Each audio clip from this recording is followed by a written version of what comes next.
welcome. My name is Ashley and welcome to my channel. Today I'm going to be talking about my project pan that I'm planning to do for 2019.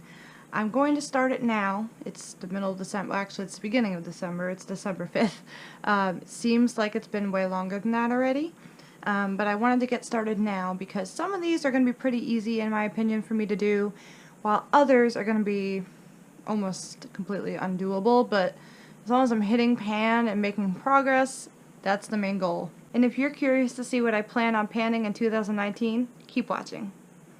And please excuse my cat, he decided that he's going to start walking around the background and eating and cleaning himself, so... Flapjack. So for my first pan item, I am going to attempt to use the e.l.f. Poreless Face Primer. I am notorious for forgetting primer. I forgot it this morning and I'm trying to wear a face that's mostly what I'm panning, and I forgot to use this morning. But I just never reach for it because it's not a habit of mine to reach for a primer. It should be, and I try to, and then I'll be successful for maybe a week or two and then I'll start forgetting again, and I don't know why that's so hard for me. But this is a poreless face primer. It's kind of meant for filling pores.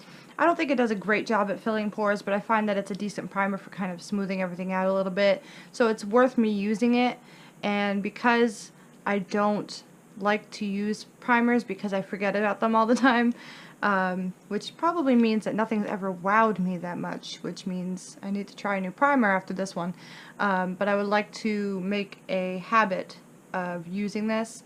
And one thing to note is that no matter what kind of lighting you're in, you can't see where you are. I put it up to the sun. I've tried all sorts of stuff, and it's one of those pumps that starts from the bottom, and as you pump it just pushes the product up and up.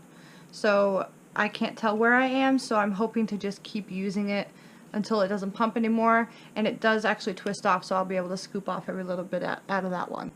Next I'm going to be talking about some powders I'm going to try to pan. One I'm very convinced that I would be able to pan probably before the first quarter is up of 2019, because it's just a sample size. So this is the Makeup Forever Ultra HD Micro Finishing Loose Powder. Very popular, very well-known powder, and I just got a little sample size of it in my Sephora box. I primarily have been using this for under the eyes, but I'm going to attempt to use it all over the face. If I'm not using this all over the face, I'm going to use my other powder here, and the goal is to use this up by as soon as I can, really. And then after this one's done, I'm going to jump into the next powder, and that is the Kokie HD Translucent Setting Powder, and this is in the colorless shade. This is a relatively small little container of powder. If you're curious to know, the Makeup Forever sample size is 0.035 ounces, so it's super tiny. This one here is 0.18 ounces, so there's definitely a lot more in this one. I've already used it quite a bit, so hopefully by the end of the year I'll be able to use up both of these no problem. I do like them both very much. I would consider rebuying both of them, but they've just been sitting there, and I have other powders I would like to get to as well, so my goal is to use these so I just have less powder sitting around. So next up I'm going to talk about a blush, and we all know how long blushes can take to actually hit pan little and use the entire thing, so this one's a little bit of a stretch for me. This is the Milani Romantic Rose Powder Blush. Love this blush. It's very suitable for my very pale skin tone.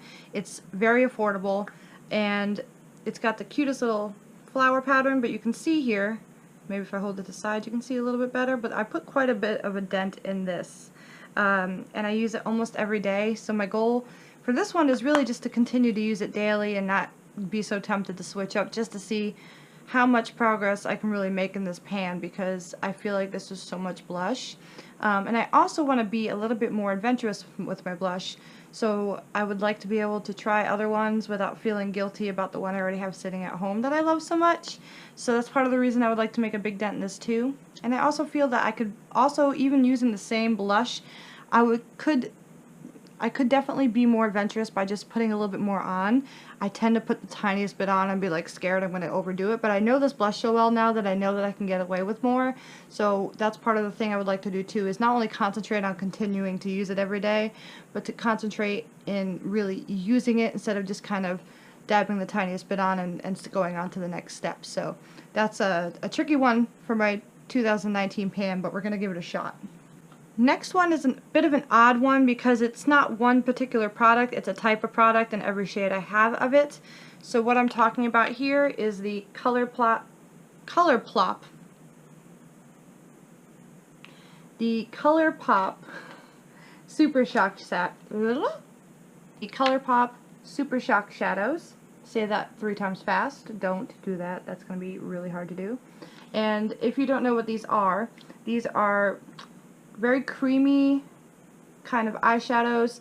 They can dry out, and that's the reason I wanted to really put them in this, is because I've had some of these for a little bit, probably a little over a year, which isn't that long really, but I'm afraid of them drying out, and I really do like them. So I'd like to get as much use out of them as I can until they start to dry out or potentially dry out. Flapjack! Thank you. So I'm trying to just be gentle with these. I have already hit pan on 3 of these. I have 14 shades. And hitting pan on these is not very hard to do. They are these giant, these are pretty big. Let me put these 2 down so I can show you better. So they are pretty big. I would say they're not quite an inch from the top to the bottom. But this one is one that I've panned. You can see it's not very deep. I would say it's probably to this first little mark here. Maybe a little deeper than that, how deep it actually is. I don't know what all this down here is for, but I've hit pan and I would like to continue hitting pan. My goal is really just hit pan on every single one of them, even if I don't use any one in particular all the way up. And last but not least, I have 2 different eyeshadow palettes. One is a trio, so I guess that's not a palette, but one is definitely a palette. So I'm going to talk first about the trio. This is by the Beauty Crop. It's the Love You So Latte trio, and it's so holographic on this cover here you can't even see it, but I'm going to go ahead and open it for you here so you can see. It's very neutral. The only matte shade is this brown one right here, and it's very chocolatey brown in the pan, but on it blends out a little bit lighter than that, so it's very easy to use. You're not going to use this and go way overboard really quickly, and for me that's kind of how I prefer. I'm definitely no makeup expert. I love makeup, but I've still got a lot to learn, so that's great for me. And then these 2 shimmery shades are really great. I can use this just as a trio on its own, have a great look. Today, with the exception of a transition color that I use in the crease, this is all from this palette. Not that you can see my eyes too clearly from this distance, but this is something I would like to use because it sits in piles and I forget about it, even though it's really good. And last but not least, I have the Lorac Pro Eyeshadow Palette 3. So this is very neutral, very easy to wear. I'm going to try not to blind you. Can you? Okay, good.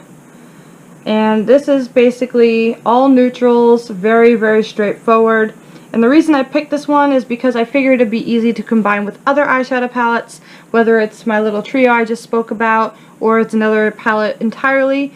I really already like using this one a lot for building a sort of transition base for a maybe darker or more colorful look, but I do tend to get kind of scared of those.